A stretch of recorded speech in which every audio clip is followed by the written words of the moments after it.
Here's another story related to development. News director Jane Regan brings us a look at some of the residential buildings planned for the city. Somerville is growing and changing. The one-bedroom units here at Assembly Square rent for $2,455 or even more. With 195 units, it's one of the biggest housing developments in the city, but it will soon be dwarfed by Block 6, according to city planner George Proakis. In the springtime, Block 6 will break ground, which is a retail and residential building that's 250 feet high with 440 units. It's one of the largest buildings we've seen forthcoming, but it is not as big as the Partners building. But it is a big residential building and a big piece of continuing this block structure of the retail first floors in Assembly Square. There are also plenty of other residential developments in store.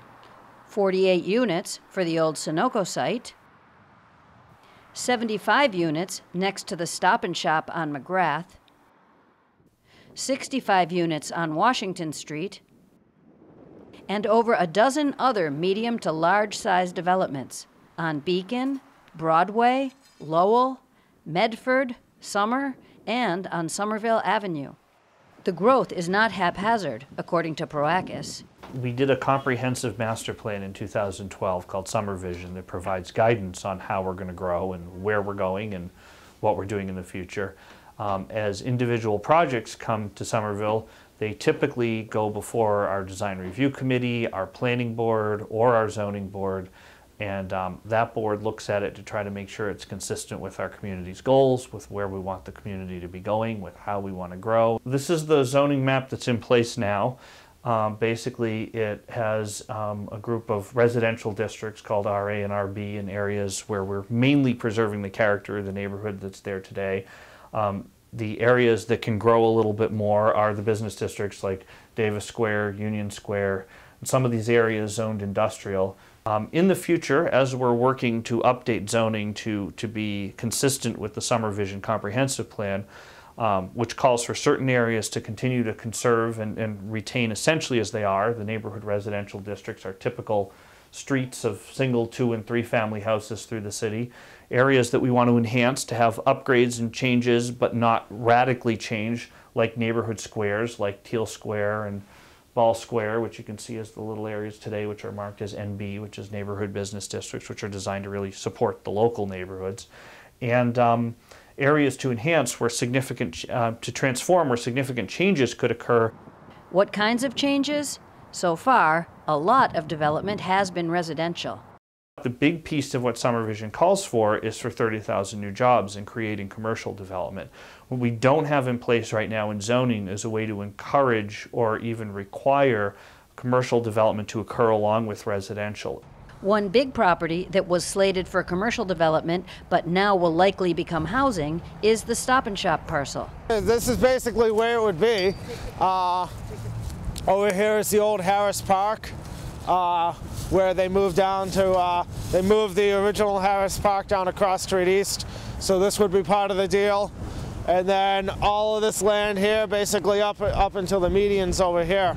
Alderman McLaughlin and neighbors had many concerns with the original proposal. The response has been varied. I would say before it was 9-1 absolutely opposed. And then we've had a series of community meetings. I've held 4 community meetings within this past year. Over the last few months, it went from a 150-unit development to a 75-unit development.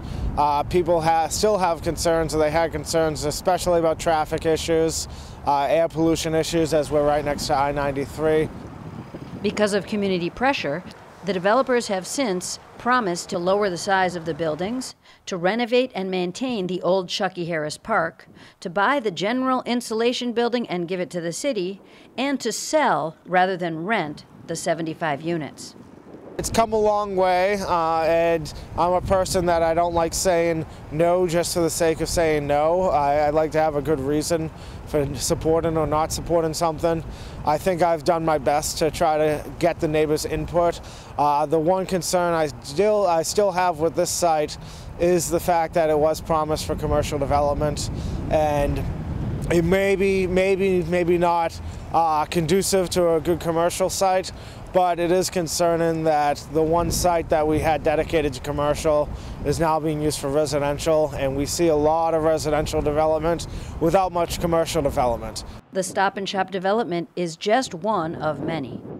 This building behind me will be 8 stories high and have 100 units, mostly 1 and 2 bedrooms, with artist lofts on the first floor. Somerville is growing and changing. And as we've learned, the people who live here can and have helped determine the nature of that growth and change so far by going to meetings and public hearings and by being in touch with their aldermen. As the city becomes more and more attractive to investors, businesses, and potential homeowners, more growth and change are inevitable. Will Somerville retain its unique character? That's up to the people who live here. For Somerville Neighborhood News, I'm Jane Regan. So Jane, you did a lot of research on that story. Why don't you tell us what you learned? Well, I learned so much I couldn't fit it all into the story. One key factor to preserving the uniqueness of this city is going to be to make sure that there's enough affordable housing for the people who live here and who want to live here. What do you mean by that?